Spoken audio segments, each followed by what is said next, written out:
Hi, everyone. It's Carolyn Moore with Modern Widows Club, and we are in a new month. So, November 2021, we have a new topic, and that topic is gratitude rituals. Okay, so now this falls underneath the pillar of emotional and mental health. Okay, engaging daily in gratitude has been proven in many research studies to enhance our own perspective on life, to build resilience, and to enable us to find more joy in very simple things in life. So, why don't we do it more often? I think life gets busy, right? And I'm going to have a little challenge for you a little later in this video and explain to you why it's important to do that challenge. So, this month in the United States and other places, there's a holiday called Thanksgiving. But really, isn't Thanksgiving meant to be every day? Yes. Nathaniel Hawthorne said, happiness is a butterfly, which, when pursued, is always just beyond your grasp, but which, if you sit down quietly, may alight upon you. I think developing a practice of gratitude is sort of like that. Sometimes we are just so fervently working on finding happiness in our life that we forget about being still and letting it come to us. If we stop for just a moment and we absorb a grateful thought or what is in this moment, we will maybe find us and feel us with just what we are searching for in the first place. So there's this special word. Ooh, the wind is kicking up. There's a word in Icelandic, it's an adjective, it's called hugfangin. Here's the word right here. Decided I'd print it out, hugfangin, and it means mind captured, to be enchanted and enthralled by someone or something, becoming transfixed, possibly involuntarily. And practicing gratitude to build happiness may need some of this mind capturing, this hugfangin of our own. So, to sit and be still while fixing the mind on something or someone that you're grateful for is so important. And it will bring you to a more bountiful place of peace and love for what you do have today versus what you've lost in the past. We all know this feeling, right? One of the things that I have done in the past is I have sat down and really focused on, let's say, a person, right? And I'm going to show you some examples. This is that when I did my TEDx Oakland studio, this is Chris, who actually I finally got to meet in California last month for the launch of his The Unintended Consequences of Technology. So here me and Chris are together. But I want to tell you, while I was there preparing to meet him, it was a really interesting moment where I just sat and thought about what brought me to that moment. And 8 years ago, I actually was on Facebook. And a woman named Rosalind Orwa had reached out to me. She was from Kenya, and she was a widow herself, and she needed a mentor. And honestly, I just said, hey, I don't mind friending you long distance, and you can follow everything I do, and you can share everything I do. You can just copy everything I do. And then 2 years ago, I actually got to meet Rosalind in person. She flew from Kenya to Nashville. And some of you watching this video were there for that moment. And you saw how powerful it was to have mentored a woman from a completely different culture. And, I had been wanting to do a TEDx for a long time and really had been rejected multiple times. And it was actually Rosalind who knew Chris. And Chris was a Ugandan orphan, and he was sponsored to come to the United States to go to Marion Community College to gain an education. He did that. Then he went to Berkeley, and then he got his bachelor's and master's. And now Chris is a TED Fellow, an Echoing Green Fellow. He is so involved in so many good things. He's launched different enterprises and also nonprofits. And I learned a lot. And this was the moment, this 8 years ago, me reaching out to Rosalind brought me to this moment of meeting Chris. And so I was able to sit back and just go, this led to that, to this, to this, to this, to this moment. And it was such a powerful moment of gratitude. And Chris and I just connected so quickly. And there were some things he was actually able to share with me on just the world and how I can better serve widows in the world. And then, I turned around and said, I know you're,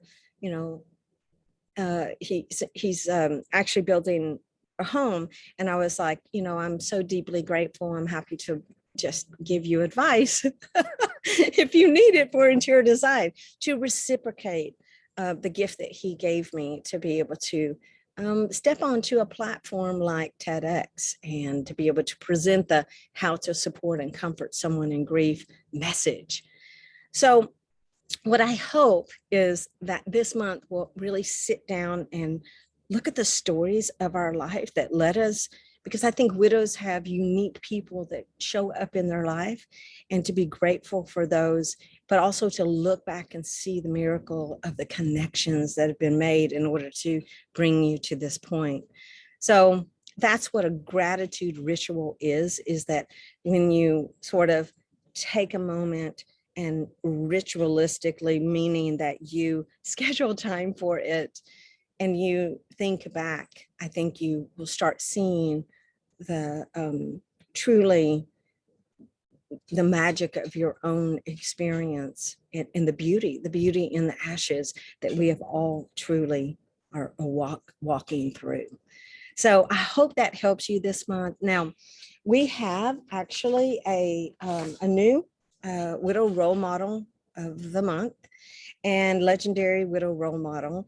And this month, sometimes it's actually women who have passed away, but sometimes it's going to be women that are actually still living and actually creating their legacy continuing today. So this month, it's actually Cindy McCain.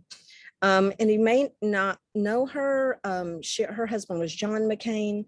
And Cindy McCain is actually an American businesswoman, a philanthropist, and a humanitarian. She is the widow of the United States Senator John McCain, who also in 2018 ran for the presidency. He was from Arizona, and she's the mother of the television, the TV host and commentator Meghan McCain. And here's the thing. She was born and raised in Phoenix, Arizona. She's the daughter of Jim Hensley. After receiving her bachelor's and master's degree from the University of Southern California, she became a special education teacher. She married John McCain in 1980, and they moved to Arizona in 81. Now, her husband was elected into the U.S. State Congress the following year and reelected 5 more times.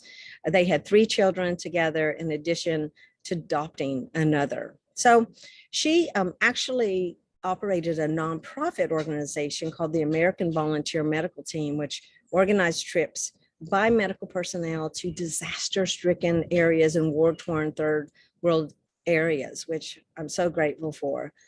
In 2017, her husband was diagnosed with glioblastoma. Some of you, your husbands have passed away from the same aggressive brain tumor. She issued a public statement saying, "We as a family will face the next hurdle together. One thing I do know is that he's the toughest person I know. He is my hero, and I love him with all my heart." So he underwent treatment, and he actually passed away. And now Cindy McCain is actually has become chair of the McCain Institute. And her causes for women and children are extremely well documented, especially in the human trafficking and beyond.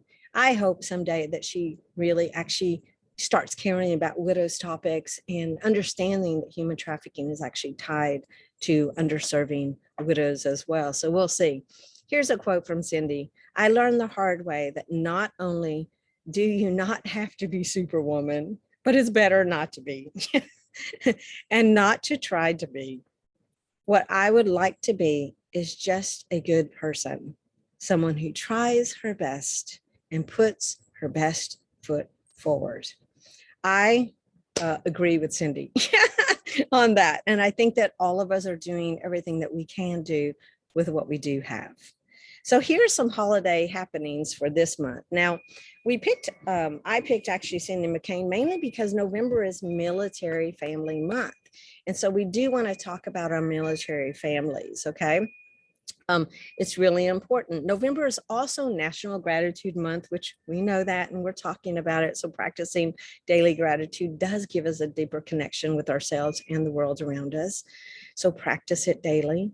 And November is also Family Caregiving Month, dedicated to the family members who are providing around the clock care for their loved ones. Wow, talk about heroes. November is also Inspirational Role Model Month, so we'll be talking a lot about that. And you know what? November 11th is Veterans Day. Also, National Grief Awareness Day is November 19th. We have Thanksgiving, and then Hanukkah begins on November 28th. There's a lot of amazing things happening in November, and I hope that you can plug into them. I hope that you can expand, create some new rituals around being grateful. And I hope you share those with us on social media all this month. So much love to all of you. And I hope you're all signed up for Inside Look newsletter. You can go over and do that at modernwidowsclub.org. I'm pretty sure we're going to have some giveaways because why not be grateful for all the women in our community and do some giveaways. So watch for those. And of course, every Monday, you'll see me on Motivation Monday at 10 a.m. Eastern Standard Time. Now, go and click around our website. Okay, we've got e-courses for you to sign up for. We've got video collections for you to purchase. We're going to start up our podcast next year, hopefully. We just haven't had time with all the things that have been going on with the MWC this year. Join a community. And I've also got my Pivot 6-month group mentoring program starting January 1st. So go over to modernwidowsclub.org events and click onto that. I would love to have you as part of that program. So lots of good things, lots of amazing things to be grateful for here at MWC. And more importantly, thank you to all of our donors who make Modern Widows Club possible. If you have a heart or you've been served by this organization, consider giving, because this month is Giving Tuesday, which is, the Tuesday after Black Friday and Thanksgiving and all of that. So that is the day we want you to share Modern Widows Club. Create a Facebook fundraiser if you can. It's super easy to do that, and pick Modern Widows Club as your charity to support. We do not exist without donor contributions, and you can be a part of that. Your story is really powerful and important for people to see why it matters to have a Modern Widows Club. So please join us and raise some funds for MWC as we go into 2022, because we have literally doubled the amount of widows that we're serving in 2020, and we doubled again the first 6 months of 2021. So at the end of this year, we'll know how many women we've served, but we may triple or quadruple actually the amount of women we're serving. So that means donations are needed. So thank you so much for voting for us and supporting us, because it is so needed. Much love for you guys. Have a great November.